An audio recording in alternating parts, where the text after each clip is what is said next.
In our first story, Vice President Dr. Mahamudu Bawumia is said to be unwell. A tear statement issued by the Director of Communications at the Flagstaff House, Eugene Ahin, indicated he is undergoing observation. It reads, the Vice President of the Republic, Alhaji Dr. Mahamudu Bawumia, is in the early hours of Friday, 19 January 2018, reported feeling unwell. He was attended to by his doctors and is currently undergoing medical tests and observation. Any further information will be duly communicated. Eugene Ahin, Director of Communications. Neither the Presidency nor the Vice President's office is willing to supply any additional information, but Joy News' Joseph Opokugapo has been probing and joins me with a bit more. Hello, Joseph. So what more do we know about the Vice President's illness? So what we've gathered is that today he's not been to his office. In fact, we are told the last assignment that he handled, which was actually last night, he was in the office all day yesterday. Sometime in the evening around 6:30 p.m. there was a meeting on the IPEP, the Infrastructure for Poverty Eradication Program, which is something that had been discussed even in Parliament as one of the programs that the NPP administration will be introducing to reduce poverty, particularly in rural areas and other underdeveloped parts of the country. There was a major meeting on that at the Flagstaff House, which was led by the Vice President himself. Our sources then make the point that even at that meeting, he showed symptoms of having flu and a bit of a cold, a bit of cough, you know, at the said meeting. But this meeting did run until very late in the evening, around 8:30 p.m., after which eventually he left and went home. This morning, we understand that he called into the office at the Flagstaff House to indicate that he's unwell, just as the statement indicates, and that his doctors have advised that he should take some rest, which was how come he would not be able to report to the office today. Well, the other bit together is that although that communication went out, he's not at his home either, from the checks that some folks at the presidency had done in his home. And so the indication is that he's taking a rest. As to where exactly that is happening, we are not exactly too sure. But sources, they also point to this possibly being a case of him being overly stressed out. The indication is that even during the Christmas break and the New Year break, he was working all through. It was only just 2 days out of that duration that he took off to, you know, go rest a while. And he's since been working over the duration, and so that could well point to how come he's overly stressed and needs some rest. But we've gotten the assurance that they continue to give us is that there's absolutely nothing to panic about.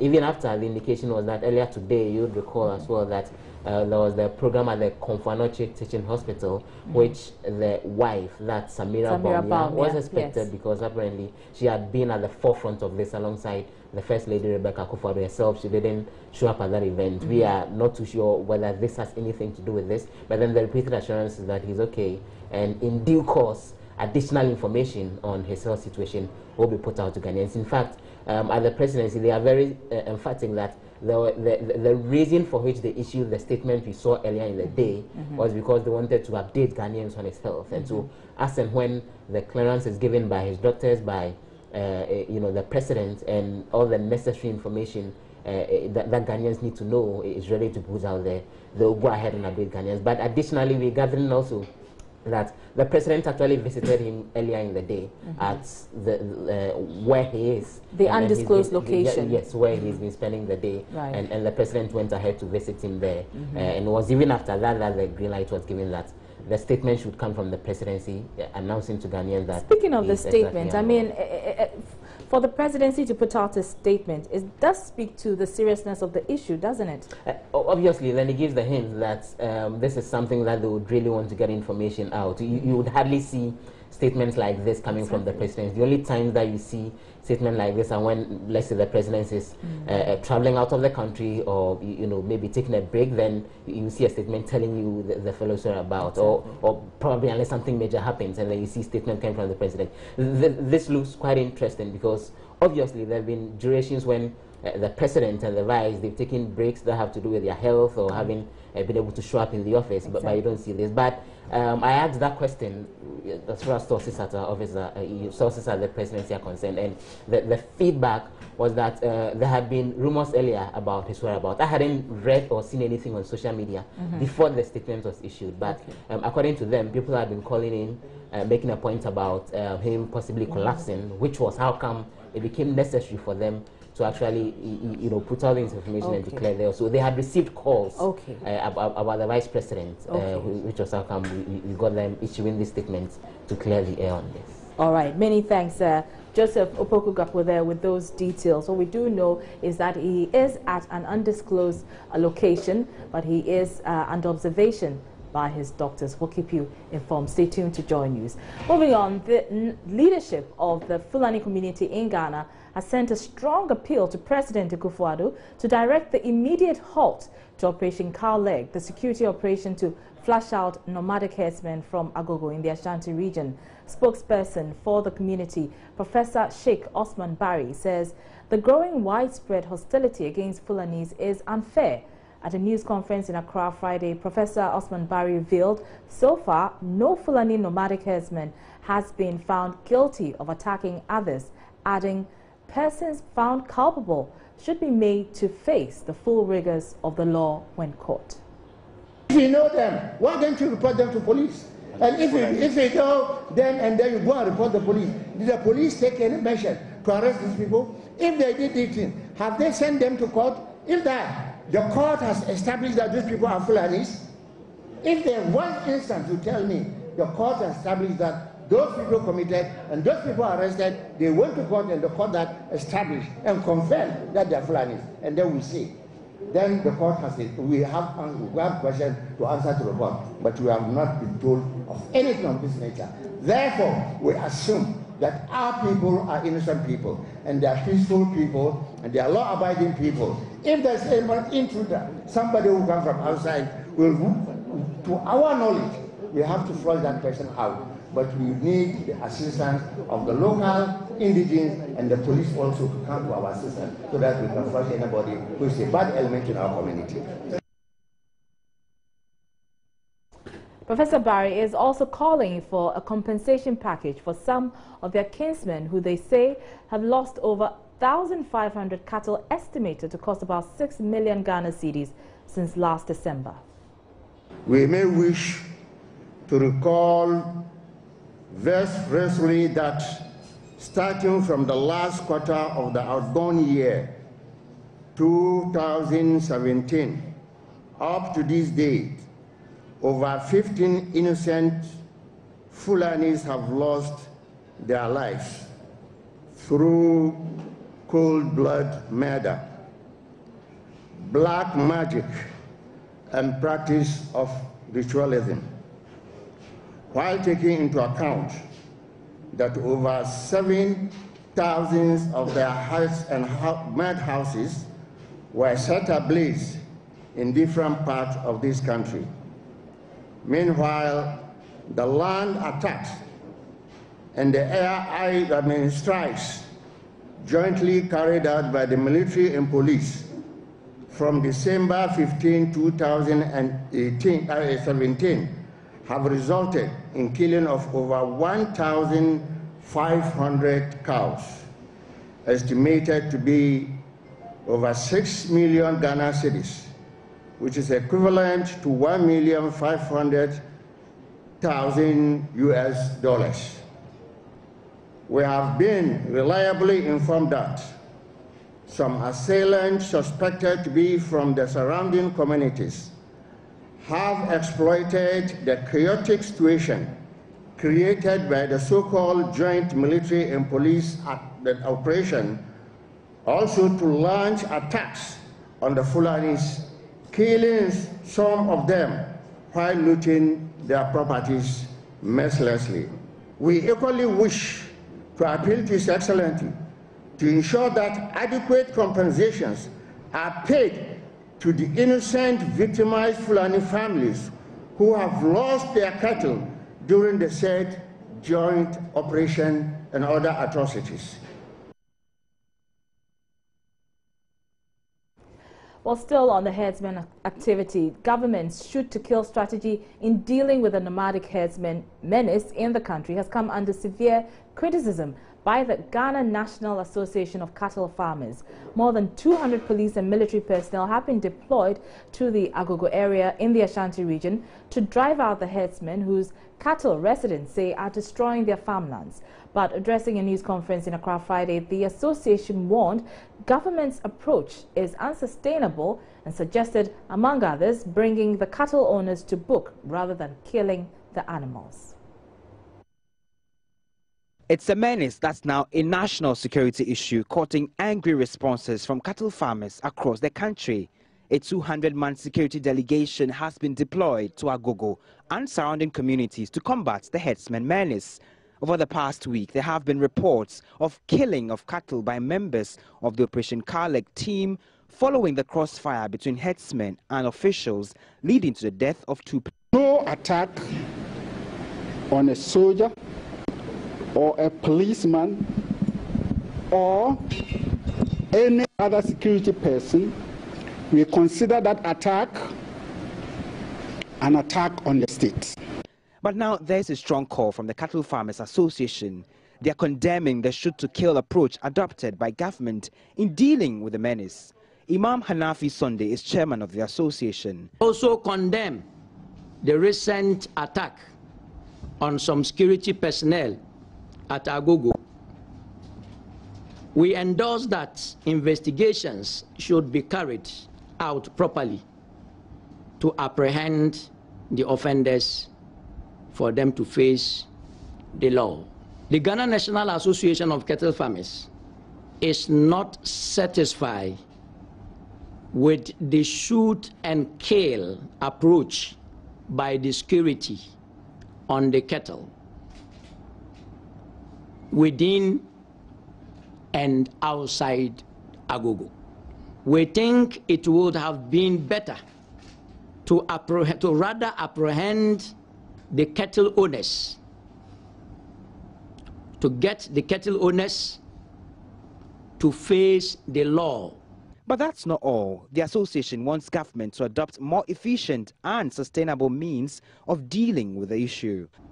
We thus request the Minister of Defense, with a special request to the Minister of Defense, to call on the security in charge of the operation in these various areas to consider the innocent people and the innocent cattle. So what recommendations do they have for government in dealing with the menace? The only holistic solution to this problem is to be able to create grazing reserves as well as fodder banks across the country to be able to accumulate our cattle, because we think that we cannot continue to be losing lives that are very precious. The group is appealing to authorities to revise their approach while also cautioning members, especially in troubled areas like Agogo, to vacate the area or remain there at their own risk. Now let's stay a while longer on this issue because we're now joined in the studio by Yakubu Musabari. He is the General Secretary of the Fulani community in Ghana. Earlier we heard them calling on the President to halt the Operation Carleg. Welcome to the show. Now, you're asking the President to halt this operation and to drive out, that essentially seeks to drive out the herdsmen from the farmlands. But the operation has received a lot of support. It's been endorsed by particularly residents of Agogo who say the nomadic herdsmen are destroying their farmlands on which they depend for food as well as their livelihood. So my question to you is, why this call? Yeah, thank you very much, and then good evening to your viewers. And I think the call is very necessary because some people are capitalizing in it and causing security issues. Unlike the security men, fine, we support the going out of the headsmen, but on that approach is very, very wrong. That kill Clarify for me. You say you support, them driving out the herdsmen, but the approach must be changed. What exactly do you mean? It must be escorted out. The Operation Cow Leg did not start today. Even during the regime of the Rawlings, during the military time, there was several cow leg operations. This is not the way they took it along. I think the security will escort the cows with the Normans outside the region where they knew that there are a lot of farms. Is that not what is happening currently? Currently, it's not. You enter the farmlands and start killing the animals. And killing the animals, carrying them away without the knowledge of even the owners of the cows. And then, mind you, the Agogo issue is very dicey, which the government have to look very well with it. It means because the real owners of the cows must be brought out. Because these Fulani men are only caretakers of the cows. They are not the main owners. When the court order came that they should go out, you could witness that. Maybe if you go back, you see that they went out. Later, they still came back again. Why did they come back? It's the indigenous who has the interest of the cows, who own the cows. They brought them back. So you are saying that the government or the security personnel are targeting the wrong people? The wrong approach. They are approaching it very wrongly. Killing the cattle, attacking the Fulanis is very, very wrong. Now, it gives some room to criminals to enter into this issue, attacking them in the bush because the government said they should move. They will attack them, kill the animals, and then burn their houses, and then leave. And so these are not security personnel. These are just ordinary people who are taking advantage of the situation. Because you said they should leave. Agogo is within the Ashanti region, right? Yes. Now, the movement, some go towards the eastern region. Some are entering the Brona-Hafo region. Yes. So these areas, the security activities are not there. Okay. So the indigenes capitalize on this, attacking them in the bush, killing the animals and taking them away. Okay. This is why we saw that the thing is very, very wrong. And then it came to a point, the tagging of the Fulani issue is also our main issue. If a crime is made, if a Fulani man, I have a name. I think you mentioned my name. You did not mention Fulani man coming here. You understand? So if a crime has been perpetrated, let's deal with that person squarely. If it's a Fulani, because I don't think if any other tribe has committed a crime, we tag them with the tribe. We mention the names. I see. So you're saying that the approach is heavy-handed, they must change it, This must and change. criminals are taking advantage of the situation. Yes. But do you accept that some of your kinsmen are to blame for how the situation is escalating? The kinsmen must have come out because these Fulanis did not come from heaven to that place. And they can't just come up there and stay. They must consult elders. The elders have to give them a place. So if you want to move them out, go through that channel. Some of them are having resident permit to stay. They have permits of staying at that area. So if you want to go out, sit with them, with the kinsmen who give you that land. Let's go. If it's an agreement, let's reverse it because you don't want me from the land. This is why Sheikh said they must be compensated. Some of them have documents that shows that they must stay there. They were given by authority. I see. But speaking of compensation, I mean, why must the state pay for the activities of your kinsmen whose cattle, like I said, are destroying, farmlands which these residents depend on for food and their livelihood as well? But I think, there is law. There is law. And this thing have existed for a long time. Our forefathers came in with the cows. There are crop farmers too. They integrated. If anything, we sit down, we talk. This is what my cows destroy, right? What is the cost of it? We pay. But if my cow just stepped in your land and come out, then you take a gun and shoot about 10 of it. Are you talking about peace there? It's unfair. Let's see the owner of the cows. Oh, your cows have trespassed, enter my farm.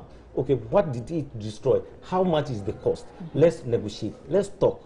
Or let's see the kings and dialogue how if a cow enters a farm, what is the cost? Or a farm, to punish even the headsman, so that always you'll be very, very careful. If your cattle enter a farm, even without destroying, this is the measures that we are taking against you. I think those things must be dialogue and sit very well and prepared. But by shooting the cows and picking them away, it's like you are robbing me. But you talk of dialogue. I mean, these herdsmen are the ones who are essentially, you know, looking after the cattle. So they must know when the farmlands are destroyed. Why don't they take the initiative to then go to the farmers or the residents and sit down with them and, you know, pick up the cost of destroying their farmlands? Yes, if you don't report, my cow, I'm in the bush, the cows are maybe, sometimes you see 1,000 cows, about 2 people handling them. They are animals. They might 1 or 2 can pass by, enter a farm. You have to come to me or report to the ladies or the elders of the community. But you did not do that. You only take a gun, start shooting the cow. Okay, very quickly, we're running out of time, but you know, various strategies over the years have come up as to how to deal with this menace. How do you think, in 30 seconds, how can we deal with this in the interim?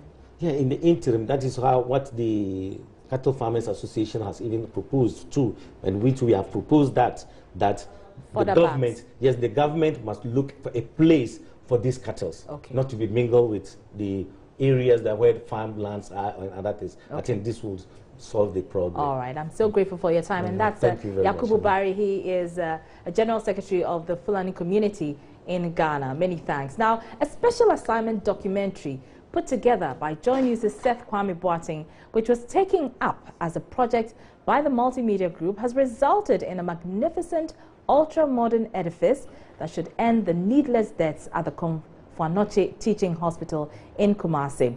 Moved by the deaths of at least 4 babies each day and 100 mothers a year at the hospital's existing mother and baby unit, First Lady Rebecca Ekufuado took charge of a fundraising campaign that mobilized over 10 million cedis from benevolent Ghanaians and the corporate community and delivered the project in a record 5 months. The 250-bed facility built by Africa Building Partners is a world-class project certified by the World Bank as a green hospital, the first of its kind in Africa. Here's a News Desk report. It all started with the documentary Next to Die, which highlighted how newborns and their mothers were dying off at the maternity ward of the Fulani Teaching Hospital, the main referral hospital for Ghana's middle and northern sectors. The extreme congestion with mothers competing with staff to attend to babies in a very limited space. Multiple babies in a single baby squad designed for only 1 baby. The high rate of hospital-caused infections and the resultant avoidable maternal and neonatal deaths. Though authorities and successive governments have been aware of the deaths, not much has been done. The best attempt at correcting the wrong has been a magnificent but useless multi-story structure started during the regime of General Kutu Champong in 1974. The structure, which engineers estimate would require $75 million to complete, lurks as a backdrop behind the brand new MBU built in just 5 months at a cost of 10 million cedis or $2.5 million. Doctors at CATH have been speaking about the difference the new unit will make. The project was expanded at additional cost to include a pediatric intensive care unit facility to further enhance the provision of emergency care for very critically ill. The expectations of the board of this hospital are that the maternity, neonatal and pediatric care shall improve remarkably henceforth. The lead project engineer at Africa Building Partners, Stefan Correa, explains the units can deliver 12 mothers at a go. We've got a PICU, which is a pediatric intensive care unit. We have a NICU, which is a neonatal intensive care unit, and we have a maternity wing. And they're all interconnected with walkways and then perimeter walkways all the way around. What it means, though, is that, for example, in the NICU, we have about 134 cribs for babies, individual cribs for babies. We have 12 incubators, we've got radiant warmers, we've got all the equipment that's required to assist and facilitate in the well-being and treatment of babies. And then on the maternity side, we've got 3 theatres for caesareans, we've got 5 5 delivery beds. We got 20 pre-delivery beds. We really have provided a huge amount of equipment to try and help the mothers, the babies. And in the last building we have, which is a PICU, in that building we have 11 beds for children. He adds that they were deliberate in the engineering of the building to ensure it was energy efficient and cost effective, the reason why they pursued the EDGE certification. This is the first certification of an energy efficient building or hospital in Africa. So that for us is fantastic. The fact that we've had EDGE involved in this and giving us that certification really goes a long way. And what that actually amounts to is an energy and cost saving to the running of the MBU. First Lady Rebecca Kufuor, in her address during the commissioning of the building, acknowledged the wife of the Vice President and the many Ghanaians who sent in their tokens, as well as the corporate organizations who donated generously. This is in sharp contrast to how we felt when we first saw the documentary Next to Die by Multimedia's Seth Kwame Boateng. I remember thinking, we are better than this. How did a country like Ghana with such potential get here? I was not alone in my outrage. I remember the Second Lady, Samira Bawumia, who unfortunately cannot be with us here this morning, was equally outraged. From all over the country, there was an outpouring of indignation and outrage, anger, and shame that we had done this to ourselves. The vulnerability of our mothers and children had exposed our vulnerability as a people. That was when I knew that we needed to act. Our 2 fundraisers in Accra and Kumasi, in collaboration with the Multimedia Group, galvanized the whole country. Immediately, the outpouring of anger gave way to an outpouring of giving, equipment, supplies, checks, cash, mobile money transfers poured in for the project. For her, the new MBU is proof that the Ghanaian is very capable. The process of building this mother and baby unit has taught me a few lessons. I want to share them with you. The first lesson I learned was this: we are better together. We are capable of solving our challenges. The President, my husband, Nana Addo Dankwa Akufo-Addo, I knew you'd like that, dreams of a Ghana beyond aid. This is a dream that consumes him. This has also become my dream and the dream of many others, men and women whom we can trust to lead in achieving this dream. In its own way, the story of this mother and baby unit tells me that it is so possible. We are capable of developing our own country given our enormous natural and human resources. Team Multimedia too got a mention. The media is a powerful tool to shine a light on society. Often we see the media as overly intrusive and judgmental of us, especially when we are in positions of power. But as we saw, with the role multimedia played, the media is a powerful tool for national development. And I really want to see the media take on more of the social issues that affect our people and shock us into action. Multi-TV's Managing Director Santokh Singh briefly recapped the project's timelines and the inspiration behind the initiative. The Multimedia Group is in the business of creating credible, relevant content and delivering information which gets to the heart of the matter and deliver value for audience and communities. That's what we do. That's our core value: leadership, integrity, and community. The leadership role of media today is evident. We are inspired by what we achieve through impactful journalism, which gets results and has a massive impact on society. We are inspired to do more and to be an effective partner to improve lives. In the end, though, the building was named after the late mother of the Asantehene, Nana Ifeakobi Sewa Ampem. And we say thank you to all those who donated towards the construction of the new unit. You're still watching Joy News Prime. I'm Araba Kumsi. Still ahead, Ghana Union of Traders Association, GUTA, criticizes plans by the Ghana Investment Promotion Center to review the GIPC Act, saying it will inure to the benefit of foreign retailers on the market. Emmanuel Abuajiriathi joins us with details after this break. Hello, good evening to you. Many thanks for accompanying on business. The Ghana Union of Traders Association, GUTA, is dissatisfied with plans by the Chief Executive of the Ghana Investment Promotion Center, GIPC, Yofi Grant, to review the GIPC Act without broader stakeholder consultations. According to GUTA, much efforts have gone into developing the existing law guiding the operations of businesses and investments in the country without any significant gain. The president of GUTA, Dr. Yao Pong, has rejected any such review by the GIPC, saying it will benefit foreign retailers on the market. There's more in this report. The Chief Executive of the Ghana Investment Promotion Center, GIPC, Yofi Grant, has indicated plans to present the reviewed law for cabinet approval by the first quarter of this year. According to him, the review, when approved, will be the new law to guide investment registrations in the country. However, in an interview with Joy Business, President of the Ghana Union of Traders Association, Dr. Yao Pong, disagrees vehemently, describing the decision as bad. We haven't gotten any stakeholders meeting with anybody.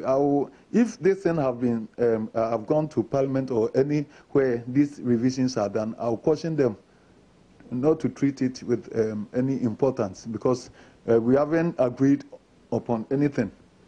Because the Parliament should know that before these things works, all stakeholders' input might have been taken. If somebody says we've agreed upon anything like that, the person is not telling the truth. This is the reason why sometimes cabinet, government, and all that get these lashes from the citizenry, like the DVLA and all these things happened. So government should be careful with that institution. They should be really careful, because the stakeholders haven't started on anything. We haven't agreed on the revision, if there's any. If even he has gotten a draft, we haven't shared any information with us, because you know how sensitive this thing is.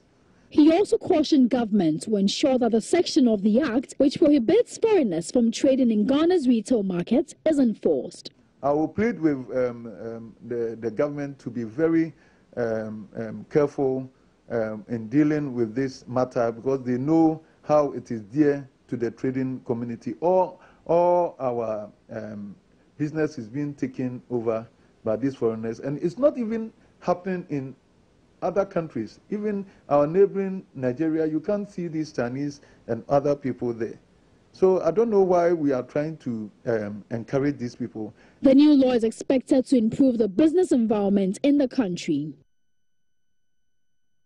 All right, so news just indicates the country's total debt stock ending November 2017 reached 138.8 billion Ghana cedis. That's according to the latest Bank of Ghana Economic and Financial Data Report released today. Now, George Rafi has been going through the debt numbers and has joined me here with some more. George, can you explain what went into these numbers? So that's the figure that the Bank of Ghana releases to us, and it's based on numbers they also get from the Finance Ministry, based on all the borrowings that government has done during the period. Now, what we have now is what has ended in November 2007. So you want to look at the fact that in November ending, the debt numbers hit 138.8 billion Ghana cedis. So what is the composition of that debt? When you want to look at the external position, it was 74.7 billion Ghana cedis with respect to those external borrowings. Now let's look at the local numbers. We're looking at somewhere around 64.2 billion Ghana cedis. So these are the marginal breakdown that you see with respect to what the Bank of Ghana has put out based on numbers that they also got from the Ministry of Finance with respect to government's borrowing for the period under review. Now, does it mean that the debt to GDP ratio has finally hit the dreaded 70%? Well, it hasn't, but it's more of just being one step away. If you do a trend analysis that is from September, October, and then November, it's still within the 67, 68, and 69 range.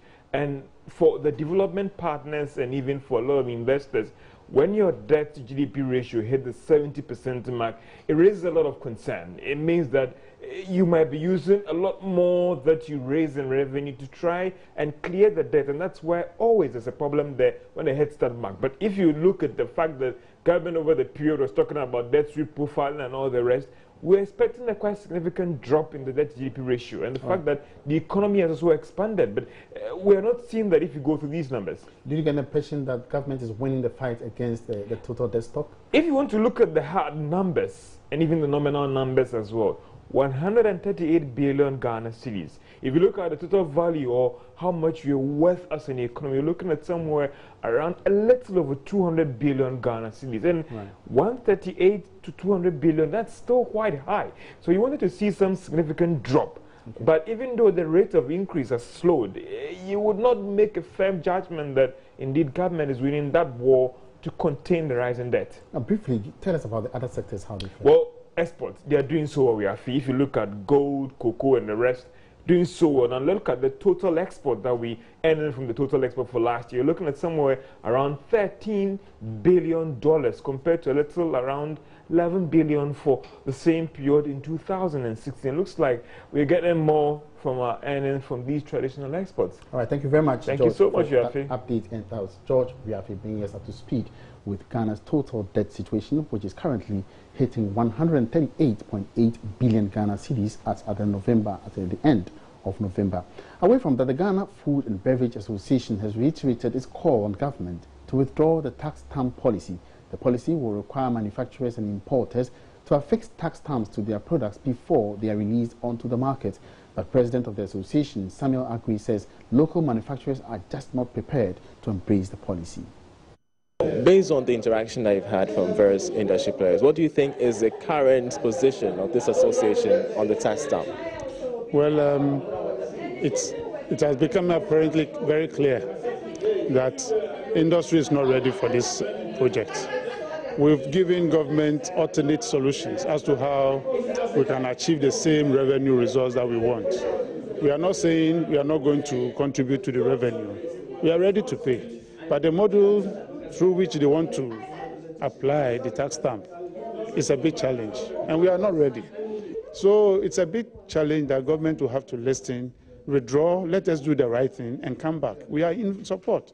But if this is the way they are going to go without being inconsistent to the business community and then using intimidating process, then obviously we are going to fight back. And so you feel you're being intimidated? You feel that government is using a very authoritarian approach? Anytime we've spoken about this issue, businesses are being subjected to intimidation because when they started, instead of engaging the masses, they go individually.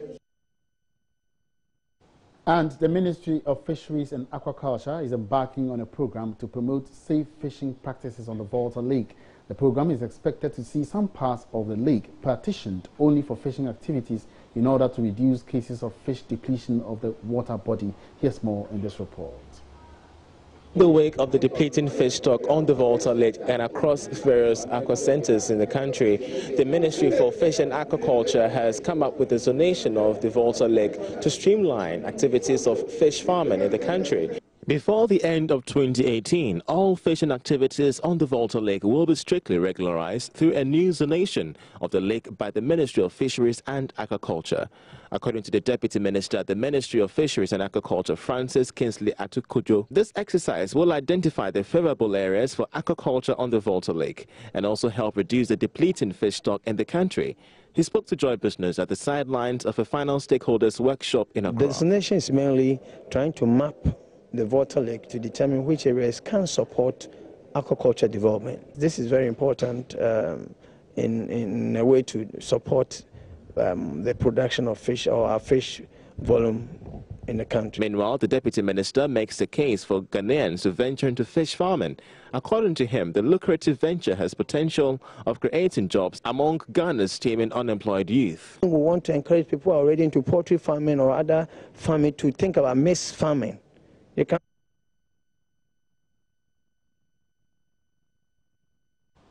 And that wraps up business for tonight. For more business news, log on to myjoyonline.com/business. Have a great weekend.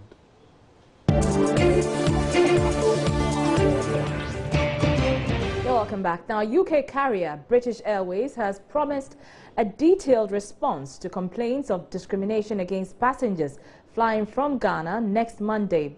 This was after Aviation Minister Cecilia Dapa publicly chastised the airline over its treatment of passengers who travel through the Kotoka International Airport.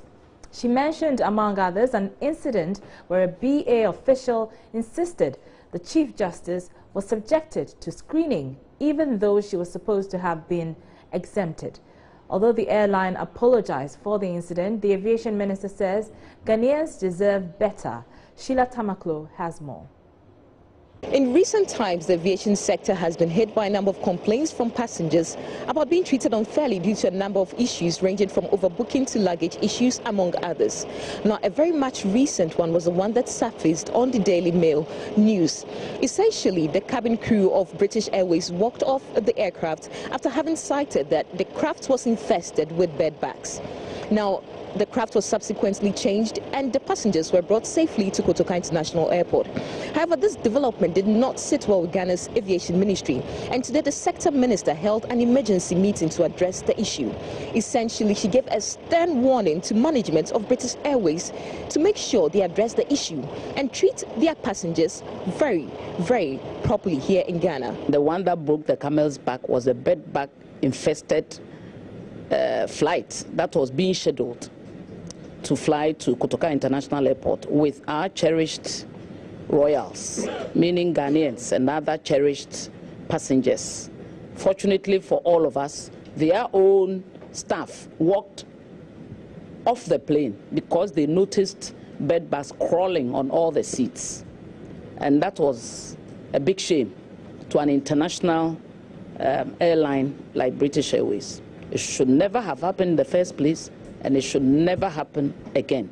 So we have appealed to them to make sure all flights that are deemed to come to Ghana, Kotoka International Airport, are all fumigated. If we ever see one bed bug or any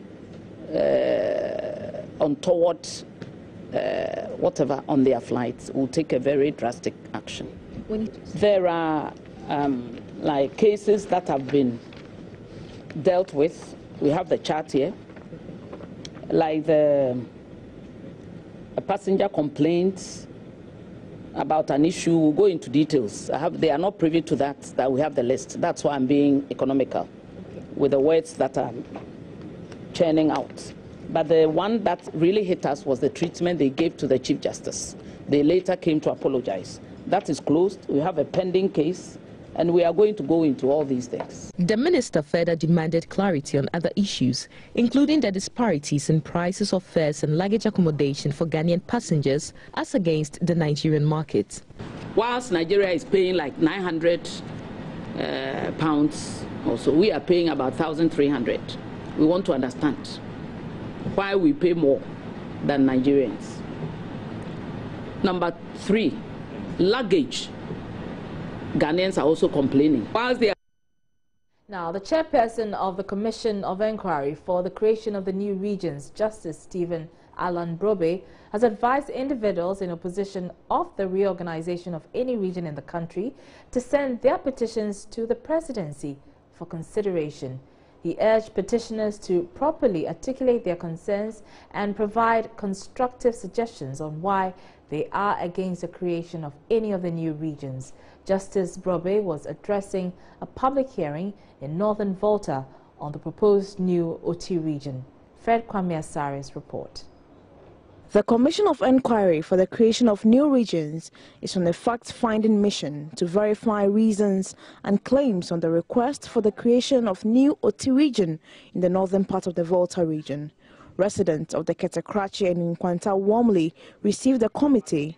They were basking in hope that creation of the new region would accelerate development. At the public hearing, the chairperson of the commission, Justice Stephen Alan Brobe, indicated that the commission is still open to receiving petitions and urged persons objecting to the split of the Volta region to address their petitions to the appropriate quarters for consideration. Let me emphasize that those who hold that view should be good enough to state the reasons for their views. It is just not enough to say merely that we don't want Oti region. Full stop. We want to know why. He also explained why the commission decided not to hold public hearings in the southern part of the Volta region, as suggested by a cross-section of the populace. In the north, as I said, petitions have been sent to the president with reasons for which we are here to investigate. There has been no petition from the south, and nobody has said anything to the president. So getting up and going to a town in the south and saying this is the commission of inquiry to investigate the creation of Oti region, the people ask, what are you here? The Krachiura Nana Mpra Besimuna III, who is a strong advocate for the new region, argued that the development in the southern part of the Volta region is unmatched to the northern sector, hence a request for a split since the north has been marginalized.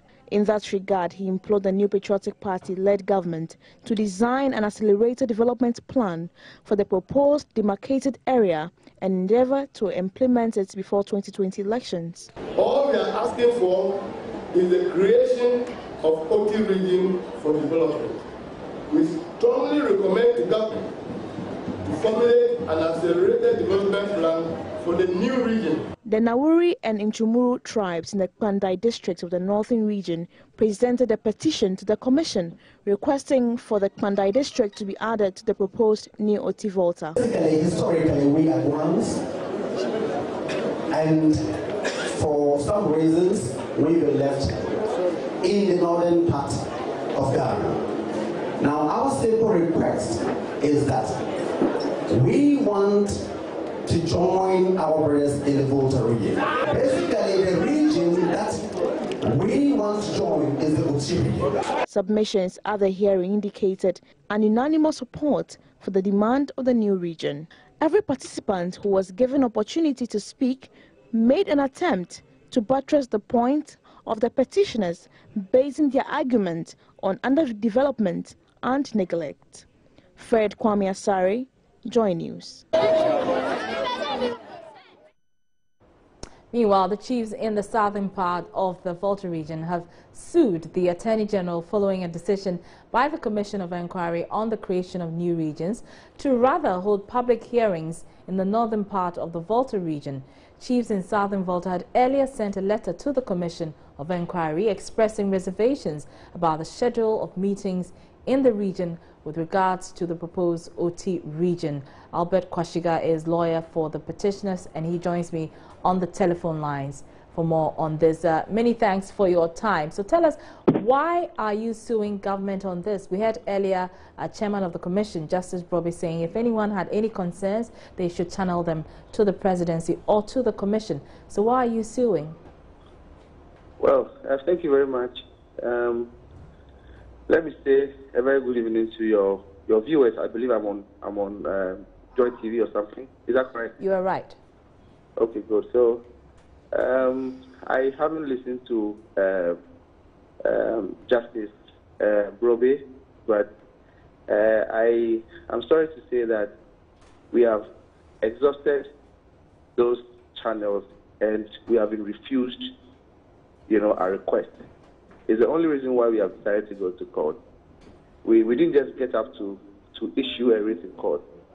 What happened, maybe for the sake of background and context, is that I think on the 8th of January 2018, the Commission published in the Daily Graphic, right, a public notice that there were going to be public hearings in the Volta region, not northern Volta, the entire Volta region.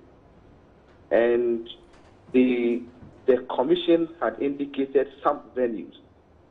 With the exception of the regional capital Ho, all the other, venues were concentrated in the northern part of the Volta region. My clients found that very alarming. And so they instructed me, and I wrote a letter to the Commission, and the Attorney General and the Minister responsible for the regional creation. And the commission wrote back to us and told us that our request, which basically is that the commission should extend the public hearings to the southern part of the Volta region, was flatly refused. I mean, the commission said it was impossible for them to, extend the hearings beyond what had already been scheduled with concentrated venues in the northern part of the Volta region. I mean, my clients were dissatisfied with the decision not to extend the public hearings to the southern part of the Volta region. It's the reason why we have taken a suit in the Human Rights Court, asking basically the court to make an order to compel the commission to give the South the opportunity to also attend, express themselves, and make comments on whether or not there's need to create a region. That's basically our request.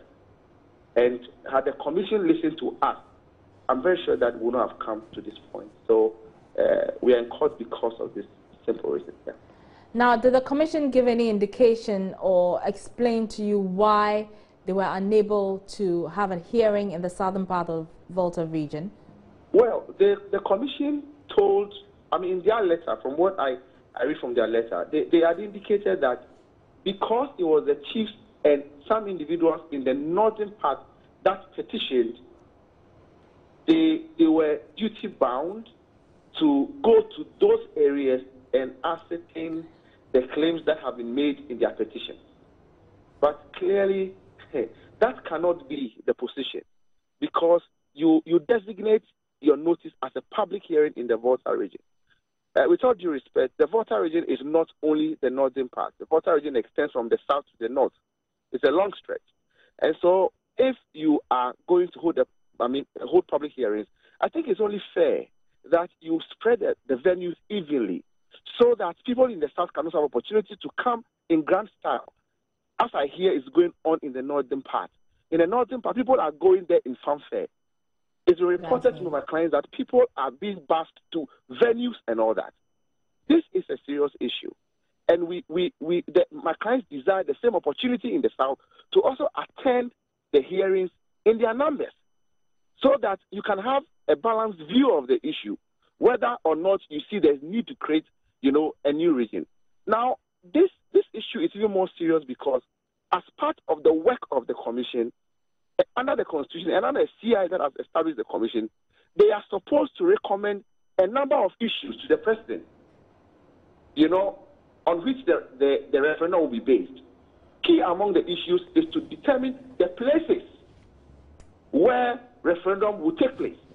What it means is that as we sit here now, the issue of who is going to vote where and all that is not conclusive. So until that is done, all of us, my clients, are potential voters in that election. So you must give them the opportunity to contribute equally to the process. All right. Why, if you concentrate the venues in the north, all right, and eventually you decide that they must partake in the referendum, on what basis do you expect them to participate? Very well. They will not be informed on the issues. And so what we are asking for is basically that give people the equal opportunity. And that my clients find this whole approach as quite discriminatory. It is, because they are coming from the southern part, and so they have been discriminated on the place of their origin. Very and really, that's the problem. Okay, all right. We'll have to leave it here. Thank you very much. Albert Kwashiga is lawyer for some aggrieved residents in the southern part of the Volta region. Moving on, the newly empowered Zongo and Inner City Development Ministry will create 20,000 jobs by the end of this year. This will form part of the Economic and Social Development module of the Zongo Development Fund implementation plan. Speaking to Joy News, Sector Minister Boniface Abubakar Siddiq said there are 4 other modules under the ministry aimed at improving the lot of Zongo residents. This week, Joy News Agenda has thrown the spotlight on issues faced by Zongo communities and the expectation of residents from the new Zongo Development Fund. President Akufo-Addo assented the approved bill 2 weeks ago. Boniface Siddiq is confident the fund will better the lot of Ghanaians in Zongos. With the bill being accented by the president now becoming a law, the next stage is to roll out the objects of the fund, the essence of establishing the ministry. is to tell you that we have been mandated, at least in 4 or 5 specific areas like infrastructure and sanitation enhancement, economic and social development. We're talking of economic empowerment, social development. We are talking of cultural and heritage promotion, and we are talking of security and crime control. Now that the bill has been passed, the bill has been accented by His Excellency the President into an act, it is our responsibility to ensure that activities begin to roll. If you heard, sometime last 2 months, a budget was ruled for the ministry. And so now we are going to act within the confines of the objects of the fund. Right. In Joy News Agenda this week, we have gone out to a number of these Zongo communities, and one of the key issues that has come out is job creation and economic and social development. What are your plans for these young people? Very good. You see, first of all, we're looking at all those areas. If you take the case of infrastructure and sanitation enhancement, and assuming we're going to build drains, going to build schools, clinics, libraries, we'll make sure that the contractor who will be undertaking that job must employ people from that particular area. 2, we are talking of ensuring that we give better scholarships, good scholarships for residents of Zongo. Now, when we are talking of Zongo, we are not talking of only Muslims. We are talking of people resident in Zongo, because the orthodox definition of Zongo is different from the contemporary definition of Zongo today. And so whoever lives within Zongo, Akan, Airways, what have you, is qualified to enjoy the benefits of what the ministry is to roll out. We also, under the social development, skills training, to empower them, especially we have engagements with some few banks to train women and other young guys involved in other trades. At the end of the day, those banks will be in the position to roll out certain loans to these. It's capital intensive. And so I cannot give you the exact, but for example, if anybody is interested, because the budget that I rolled out,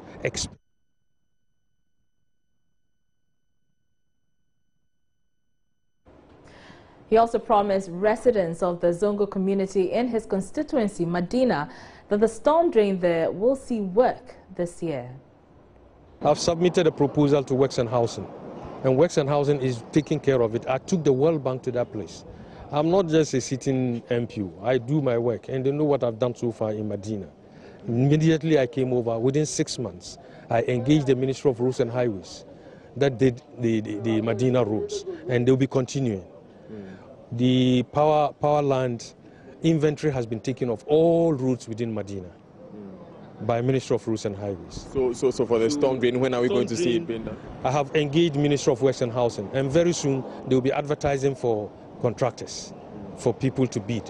And so I'm telling you that this is what I've done. And so, and if we are lucky, we're going to get one of the social parks I'm talking about in Medina. And this will also enhance. I want us to talk a bit more about these social parks, but are we going to see that storm drain being worked on this year?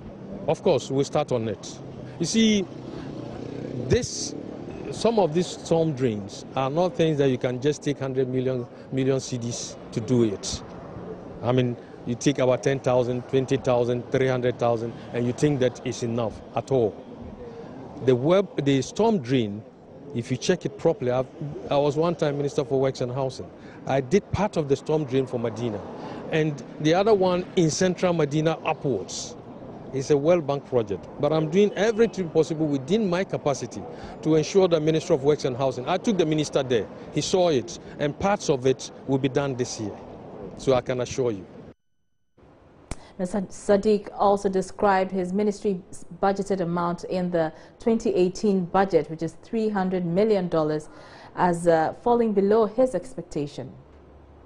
It's capital intensive, and so I cannot give you the exact. But for example, if anybody is interested, because the budget that I rolled out, expectations of what I have seen. I was expecting somewhere around 400 million Ghana cedis, but I ended up getting 101, and I'm satisfied. So how do you make up for the difference? Yes, the point is that a journey of 1,000 miles begins with a step. The ministry is just being rolled out. Let's start something, and people will see that I was really justified for asking for more. And therefore, by the end of the day, next budget, I believe I'll vindicate myself and the ministry, and therefore the Minister of Finance and other development partners will be so interested. Right now, the Minister... But can you meet your ambitious targets that you set for yourself for the shortfall of 300 million? Yeah. The World Bank is supporting me with at least... we requested for about $200 million when we submitted the proposal. And through the Minister of Finance, the World Bank is going to support the development of resettlement and upgrading of the Odo Basin. People settling along the Odo Drain. We have to get it well done, resettle them so that whenever there's floods, it will not affect them. Giving 60 million, technical men are working on it, and very soon activities will begin. So you see that whilst we're doing all these things, we're engaging because the inner city too is so important. Right. And so we are getting everything in place. Now, after traders acquire their wares from suppliers, the very important and next step is how to get their margins by winning buyers. Due to changes in customer behavior amid difficult economic environments, however, traders often complain about low sales. So how do buyers and sellers cope with challenges in their chosen way of earning a living? Prince Appiah looks at the informal ways of advertising, how traders employ ingenious and creative ways to sell, especially in crowded spaces. So this is the Kumasi Central Market. Just like every other market in the country, it is often normal to see traders selling the same products sitting side by side to each other or in the same lane, though it provides options for customers. The question is, how do these traders win customers to buy their wares? Yes, Saturday! IKEA goes to the customer with the product. Yes, Saturday! He said they don't know to my brand, son will be from once. It is difficult to get people to buy these days. By shouting, I manage to attract some customers to buy. I have my regular customers too. Oh, said I'm a pine in the end, come will be what came one. If you are not even at the bank, but baby sound. No, watch it much, I know what to be. For some, it is sit and wait for customers to approach.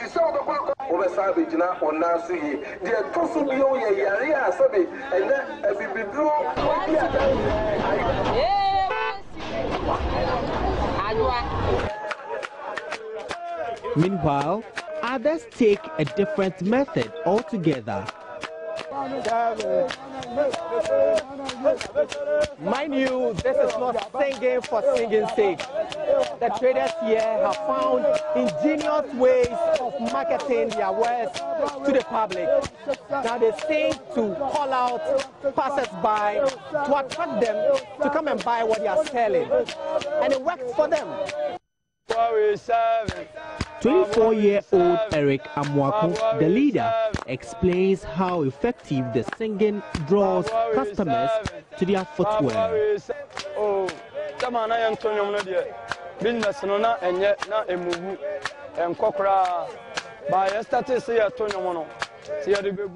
We didn't start the business with the singing.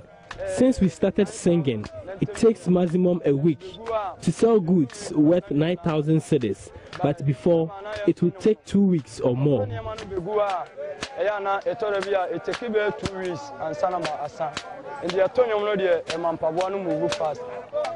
So I inquired how they compose the songs.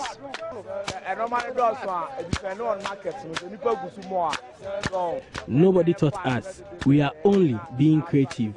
We sing fast songs when the goods are many, then slow songs when there are few.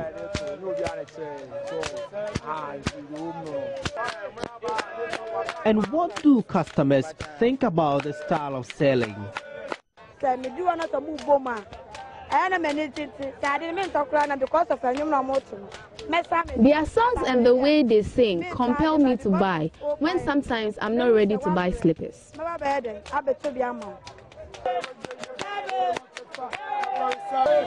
My name is Prince Apia. Join News, Central Market.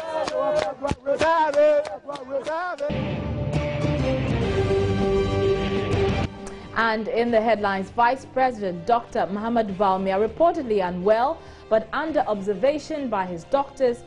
We shared with you what our sources told us.